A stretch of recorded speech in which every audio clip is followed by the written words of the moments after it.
Here we go.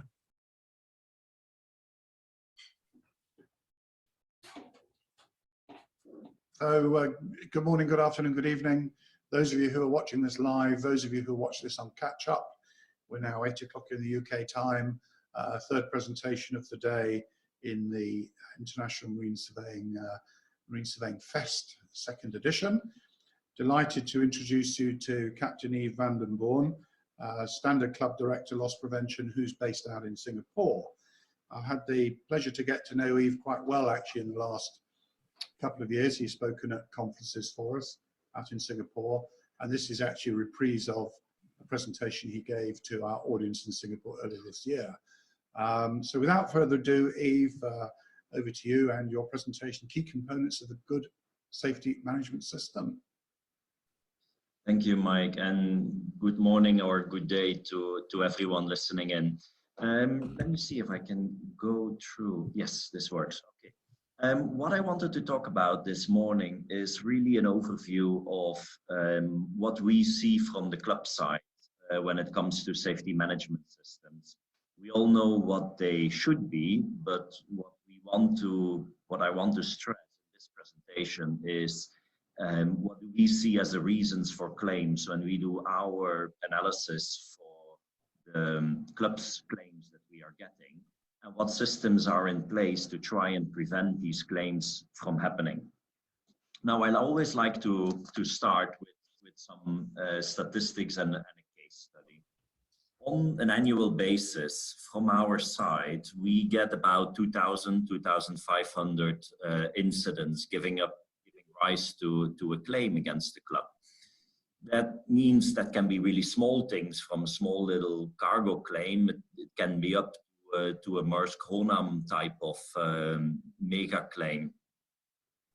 But that means if you look at the number of ships that we insure, which is about 6,000, 7,000, depending on the GRT that you look at, it's about one claim per 2 or 3 ships that we insure. So if we have a ship owner with, say, 10 ships on risk with us, that means half of his fleet or her fleet is likely to have a claim in the next year. So that's quite a high percentage actually.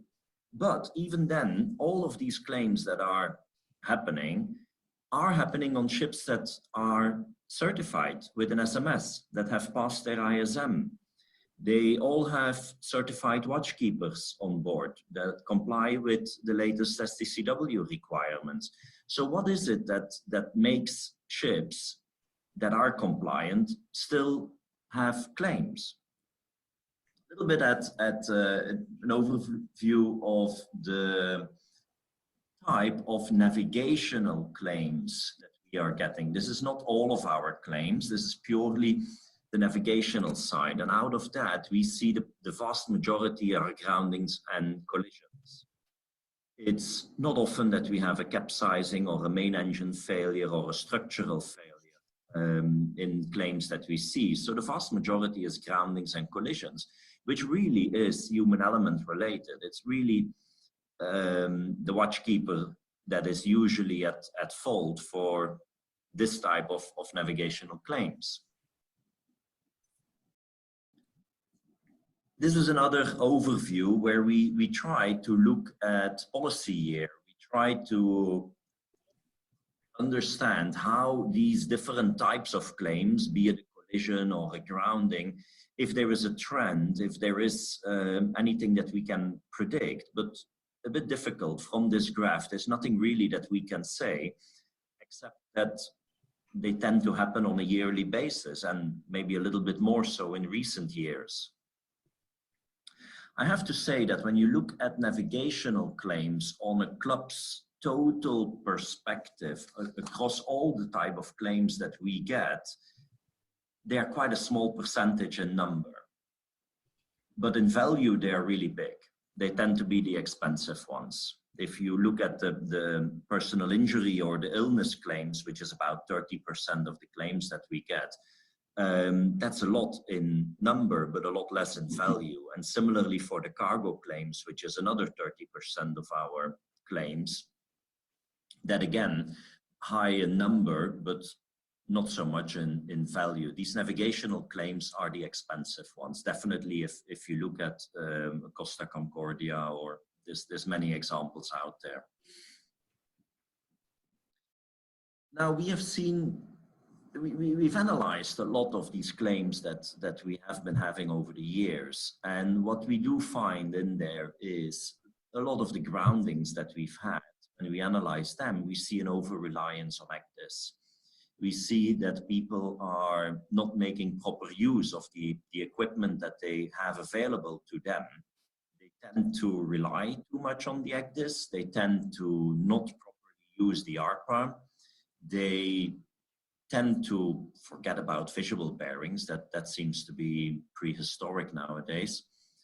And we see commercial pressure coming up in these examples. What I want to do is I want to go through one case study. This is for a container ship that left Singapore some time ago by now and was bound for Hong Kong. Now, leaving Singapore port and you want to go Hong Kong, you have to cross the westbound traffic lane in order to join the eastbound one and head out of eastbound into the South China Sea. Pilot was on board, master was on the bridge, second mate was there, rating was there, helmsman was there, blah, blah, blah, all fine. Pilot is being dropped off. And before the pilot disembarks, he informed the master, please be advised that there was quite heavy traffic in the westbound lane. VTIS was involved here as well. Pilot was gone. Normally this kind of ship, it'll slow down to about 4 or 5 knots when dropping off the pilot. After the pilot disembarked, master went half ahead, and on a container ship, a half ahead leads up to about 17 knots. So we had quite a good increase of speed there. Then the master was looking at the radar and saw, I think there were about 3 ships coming from his port side, so that were in the westbound lane.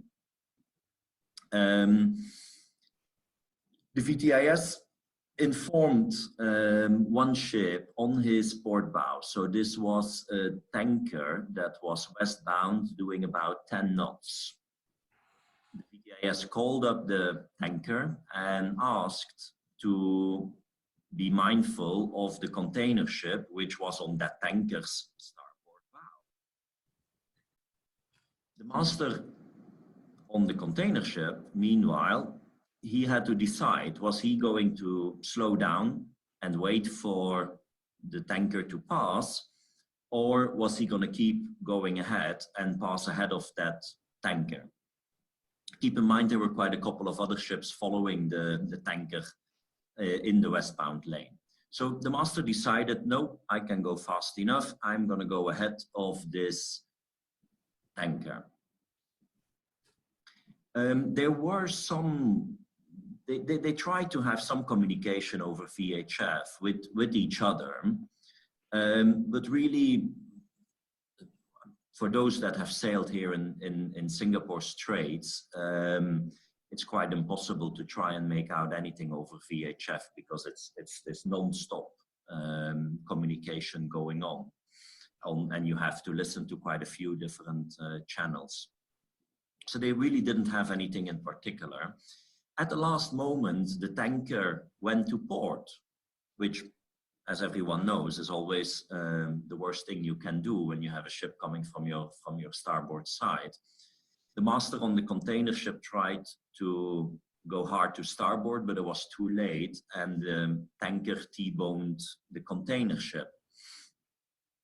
Lucky there were no fatalities, and the damage on the tanker was quite limited, but there was about 80 tons of fuel that spilled from the container ship into the strait, some containers that went floating, the cargo hold which got totally flooded on the container ship. So there was quite some cost involved, and I forgot how much the all cost was about $3 million. So not too expensive, but not insignificant amount of money. If we look at some other screens, this is an extract from the ACDIS, where you can see the container ship coming out of the pilot boarding area. You can see the tanker on the westbound lane. I think I have some more. Oh, that's the tanker. And that's the container ship. Okay, this is more of a close-up where we have the container ship and the tanker again. And there is a few more slides which show how they get closer and closer, and in the end have a collision. And you can see on this last one where the tanker went to port. Now, when you analyze this kind of claims, what are the findings? What is it that you see? Of course, both ships are to blame. There's this rarely a case on collision where you have a 100-0 liability.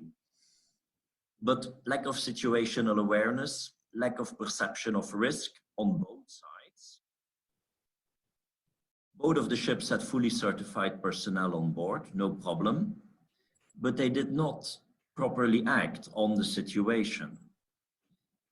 There was a focus certainly on the container ship side for the voyage to keep on. They had an ETA in Hong Kong which they had to keep, and so there was commercial pressure on the container side, which is why the master decided to go ahead of the tanker.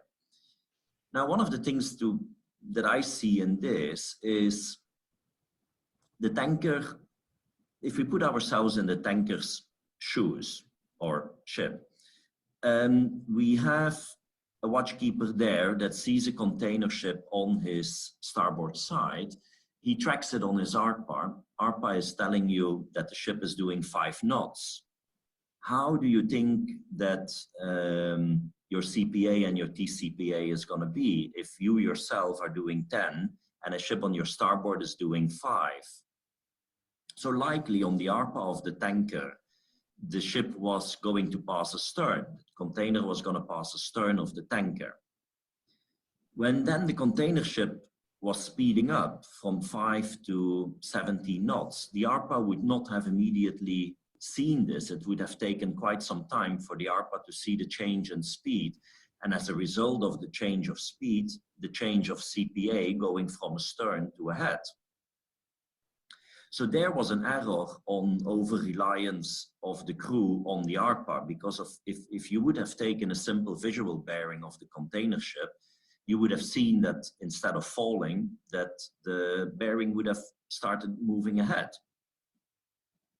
So it's simple techniques that seem to be forgotten and that could easily have solved or prevented this collision. Similarly, I'm very much against the use of VHF in any kind of navigation. I don't see a reason to use a VHF. If you follow the call regs, then that's it. You just simply follow the call regs. There's no point in talking to each other about it. Even with AIS these days, you know which ship that you are talking to, but English is not a main language. So I don't see the point in using a VHF to talk to other ships.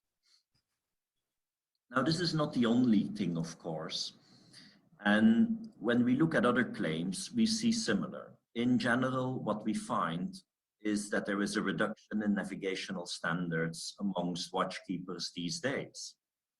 We feel that there is an over-reliance and misuse of technology on board of ships these days that is leading to unsafe situations or to people making the wrong decisions. We all know commercial pressure is quite often a key feature in incidents, and that kind of pressure will interfere with crew making unsafe decisions. So what do we need from a company's perspective, from a ship management's perspective? And this, for a surveyor which I assume most of the people dialing into this will be surveyors, to look out for when doing surveys on board of ships. You need to find that resilient safety culture on board of ships. You need to be able to see that people are not just following the system, their procedures on board, but that they have that perception of finding risk. And that's what I want to talk a bit more about. We see technology being a disruptive element. So I spoke already about AIS in a way that, yes, AIS is good because you can talk to the correct ship, but it should not be used for anti-collision purposes. Also, when you're using an AIS overlay on your ACDIS, what we find is that people are using the AIS for anti-collision purposes and not use the radar information or the ARPA information as an anti-collision purpose. Azimuth rings, parallel indexing, that does not seem to happen much anymore. Same for visual bearings. We feel quite often that is lacking. And then there is the proper understanding of ACDIS. What we did a couple years ago, we went to one of our very high standard members and we did a series of interviews with them where we asked the crew, a number of, I think we had about 20 or 30 officers from junior rank up to master, who we asked a series of questions with regarding the use of ACDIS on board of those ships. And I can tell you, it was quite scary, the results that we received back from those interviews. There's a number of watchkeepers who do not know properly how to use an ACDIS, what the risks are when using it, how to distinguish certain symbols on an ACDIS. So that was quite scary, and as a result of this, we are trying to focus quite a lot more on doing navigational audits on board ships, but then preferably during a voyage, not alongside. One thing that I wanted to focus on as well is that we all know that SOLAS does not require a sextant to be carried anymore on board, but it seems that now the sextant has been replaced by a selfie stick as the newest piece of SOLAS equipment on board. And this brings another factor into the picture. When crew is able to use their mobile phones on the bridge, you get distracted from doing the navigation. And it's something that we advocate also quite seriously on, that one, there should not be Wi-Fi available on board of the bridge or in a control room or an engine control room. But some of our members go further and do not even allow the phone to be brought on the bridge, regardless of whether there is internet available, because of course you pass through the Singapore Straits, you are in mobile range and you can easily have your social media accessible to you even without Wi-Fi. And it only provides a distraction because you'll feel a little vibration in your pocket, and it's quite difficult to resist the urge to go and see what happens. And then you'll forget to do the navigation. So we see this as a reason for poor navigation as well. This is another example of an ACDIS grounding or an ACDIS assisted grounding, where the blue line is the track of the ship, and in the top right, I cannot point my fingers. If I point my fingers, nobody can see it. But you can see where the icon of the blue ship is, where it ran aground. So one of the main reasons here was that they had too much speed for the area that they were in.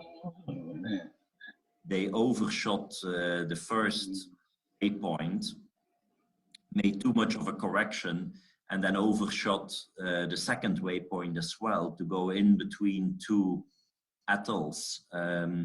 But in addition to that, the settings on this axis are totally wrong. So this is an image that was taken immediately after the grounding. So these were the settings that were in use at the time. And you can see that the dark blue area, the setting of that safety contour was done wrongly. It was set at 30 meters, which is actually a default setting when an axis comes out of the box. That's what it defaults to. So it was never properly set. So people would not be able to properly navigate on this axis. So what are we trying to do here? By analyzing these claims, by seeing the problems that exist, what we want is, we want to have a system that allows us to reduce the risks that we are taking on board the ships. We want to be able to learn from other people their mistakes without making a mistake ourselves. We want to have a safety net in place that prevents a small mistake from becoming a major incident or a major casualty. The strange thing is that all of these safety objectives, we have a system for that. We've had a system for that since 1995, which is called the ISM. The ISM has all of these items in place. It has safety committee meetings, it has permits to work, it has near-miss reporting requirements where you can learn from near misses. It has root cause analysis available. So if this was in place since a long time and everybody has grown up with this system, why is it that we are still seeing failures? Why is it that ships are still having collisions? Now, when we do our surveys on board of ships, what we find with the safety system, and this comes back again to the point when you as surveyors are doing surveys on board of ships, what I hope all of you will agree with the things that I'm going to say. We find that safety committee meetings are a formality. Very often when we review the reports of safety committee meetings, they talk about a lot of things: quality of the food, the absence of shore leave, the extension of a contract on board, a lot of things that they talk about, except onboard safety. That's one thing. We very often find risk assessments that are just simply not understood. You can find a stack of 10 centimeters of risk assessments on board of a ship, which will have been prepared by the DPA and his colleagues in the office, and which on board of the ship people will take out when they need to do an enclosed space, for example. They'll take out the associated risk assessment, they'll sign on the dotted line, and they file. When you, however, ask people on board of ships to explain to you what is a risk assessment, can you explain this green, yellow, red kind of boxes? What does it mean to have mitigating factors in place to reduce your risk? You will find that the crew just simply cannot explain it, which is a real shame, because what's the point of them signing on the dotted line when they do not understand what it is that the risk assessment is telling them? Similarly, for the permits to work, very often they will get done after you finish the job, or they will not get done properly.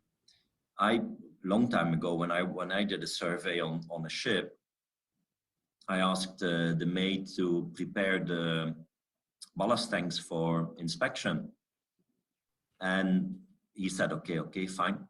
Then we continued with paperwork, and I think half an hour or an hour later, he came back to me. He says, "Oh, Mr. Surveyor, ballast tanks are ready for inspection." I said, "Okay, fine, thank you. And you show me your enclosed space permit that you made for this." So he had actually filled it in. It was signed by chief mate, it was signed by captain, and I went through it, and they put in 0 LEL, oxygen 100%, and I was like, hey, wait a second, what do you mean oxygen 100%? He said, yeah, oxygen was 100%. I said, okay, fine, maybe I can learn something here on this ship. I said, can you please bring me your oxygen meter and show me how you measured that the oxygen was 100%. It took him about 20 minutes to find his oxygen meter that he had just reportedly used to check said oxygen. He eventually found where it was hidden. He then tried to switch it on and show me where the 100% came from, which obviously he was not able to do. So it's this kind of things that you find so often on board of ships, where then what's the point in making an enclosed space checklist if they don't even understand how to use an oxygen meter? Or another example, when I was on a bridge of a ship, not the same one, and I was looking through the pre-departure checklist for the vessel, and everything was filled in again. The radars were checked, gyro was checked, GMDSS was checked, bow thruster was ready, everything was done. Until then I looked, I said, wait a second, you don't have a bow thruster. But it was ready. So we all know that people are doing this. It's a tick box culture. And I imagine in a way we from the club are partially to blame for this. Because of course, when a claim does happen and we go to the owners or our lawyers or our investigators, contact the ship owners, what is the first thing that they are going to ask that ship owner? They'll be asking for all the documentation to prove that that ship owner did its due diligence to make the ship seaworthy, which of course includes that pre-departure checklist. So in a way, there is a lot of pressure on ships to make these documents, which is not, of course, not a reason to tick box it. But one of the things there, which is going to be one of my recommendations later on, is that we need to have a system that actually works and that does not require the crew to spend too much time in filling in paperwork for it. We often see ISM manuals on board of ships that are, what, 1 meter thick, where you have a layer of 1 centimeter of dust on top because nobody ever reads it. And you have little, what do you call them? Sticky notes on the pages of the most frequently asked questions about overriding master authority and under keel clearance. So those pages in the manuals are marked. Other than that, nobody ever reads the manual, which is again defeats the purpose. One of our members, actually the same one that prohibits the use of or bringing a phone on board of the bridge, that same member did a total revamp of their procedures and reduced it to a much more manageable size that is actually easy to use and easy to understand for the crew. That's the kind of goal that we need to get to. Similarly, for the near-miss reporting, you don't find it on board of ships, or if you do find it, I'm slightly exaggerating here, of course, there's always good examples in the world, but well, we tend to survey the bad ones.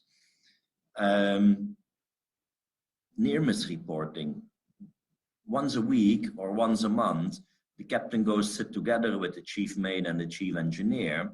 They'll suck their thumb and they'll come up with 5 near misses. So they'll reach their quota for the month. Again, it defeats the purpose. But the reason there is Why is it that they are doing that? Because they are spending the time to come up with 5 near misses. Very often what we see is that they just simply do not understand the reason why they have to do it. I have to admit, when I was a junior officer on board of ships and we had to do near miss reporting, ISM just came into place that time. We also had no clue. And I did the same thing. We just fantasized the number of near misses because that's what was required from us.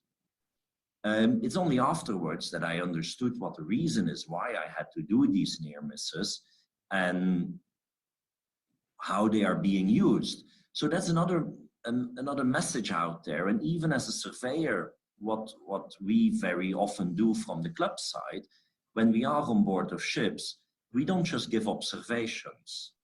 We tell them why it is important and why it is wrong and how they can improve.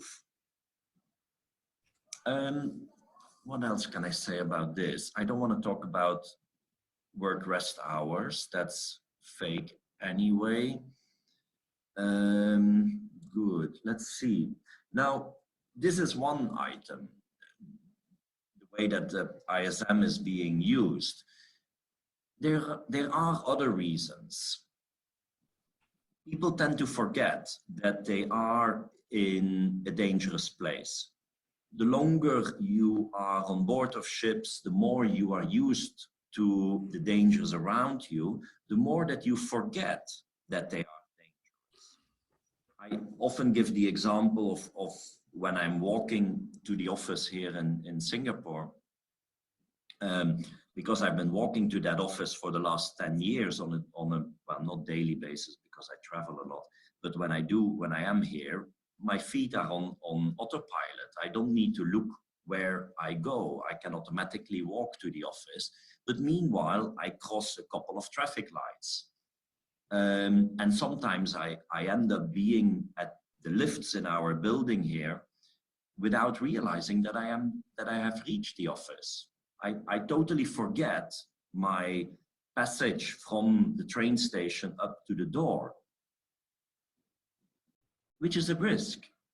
In Singapore, people, well, it's not as bad as in some other places, but the taxi drivers love to burn through the red lights here. So if I would not be careful when I do this walk every day, I would get hit by a taxi. It's just an explanation to say you forget that something is dangerous when you are very familiar with it. If I walk around in Jakarta or Mumbai or Tokyo, it doesn't matter where, any place that I am not familiar, I won't forget where I am and I'll be paying attention to what I am doing. But it's the same kind of street. It's the same kind of taxi driver that will run through red lights. So what other things are there? You become familiar with it, but then you have the underlying causes. You have the commercial pressure, which we first talked about. We have the hierarchy, which you can still find on a number of ships where it's very difficult to go up against a strongly willed master. There is cost-driven. You get less and less crew on board these days. You have to comply with more and more regulations. People are being promoted much faster these days, so they have a lot less experience in rank before they go up to the next rank, or they only start learning the next rank after the promotion. So all of these factors also come into play when people need to deal with navigation or making decisions in a short period of time. So if I try and summarize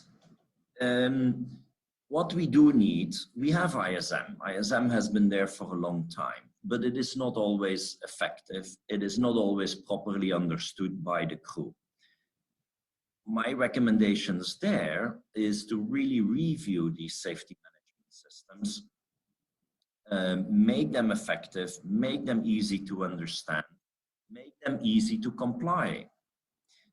if your pre-departure checklist is a lot shorter,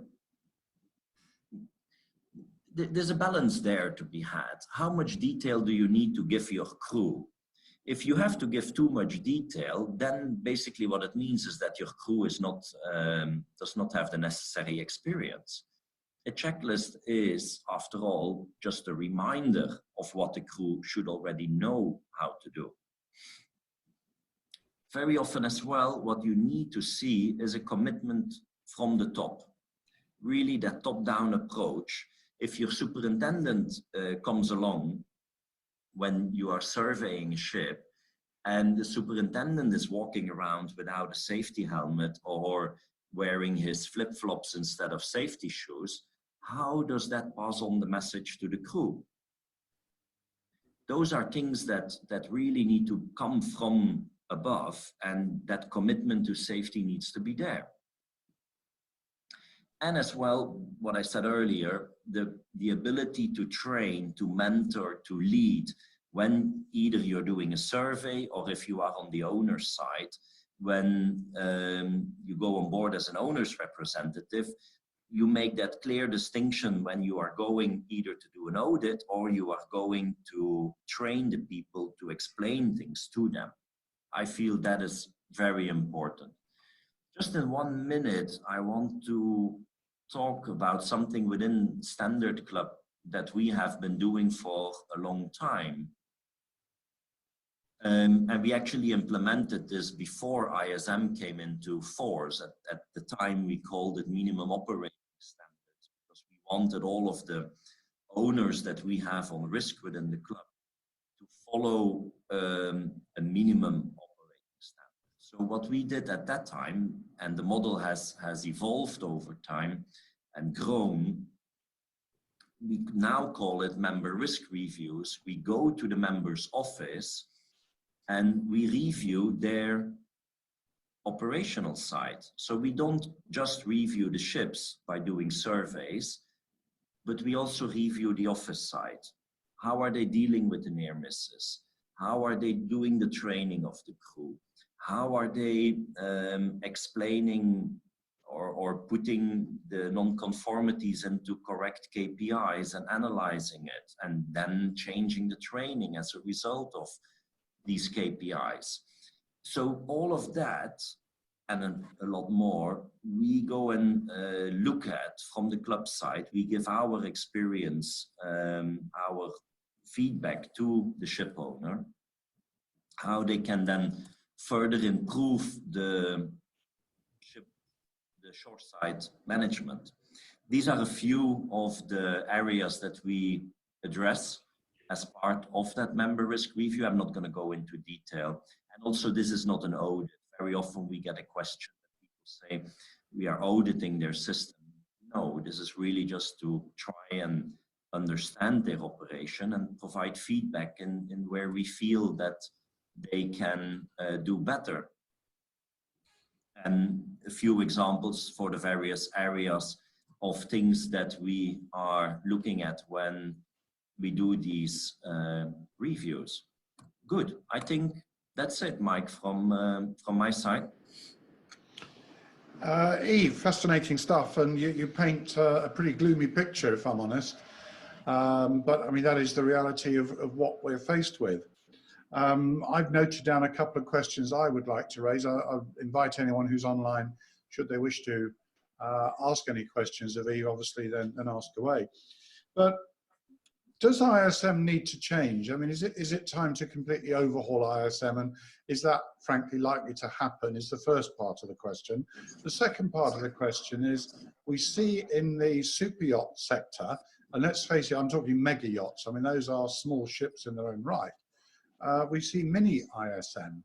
Now, mini ISM would seem to make a bit more sense insofar as it's a scaled down version. So if you can't get people to read a great big thick meter-high, you know, book with a pile of dust on it, might mini ISM have a place?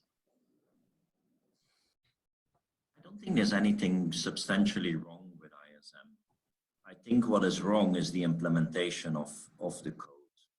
and how people interpret it and how it is being explained to the crew. I feel that on too many ships, it is purely a compliance issue. They do it because they have to do it, not because they feel that there is use in doing so. So I don't really think that there is an issue with ISM. I think a lot more training needs to get done. A lot more mentoring and coaching needs to be done. And even though people keep saying there's not enough crew, I feel that we should wait longer before promotions are being done. On the yachts, I have to say I have less experience when it comes to yachts. I don't think a mini ISM would be. Maybe there's some aspects I can understand of the full code that are less applicable when it comes to yachts.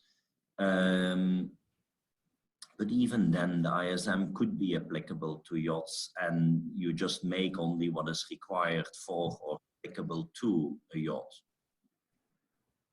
So is it a case then of trying to punish vessel owners who don't use ISM?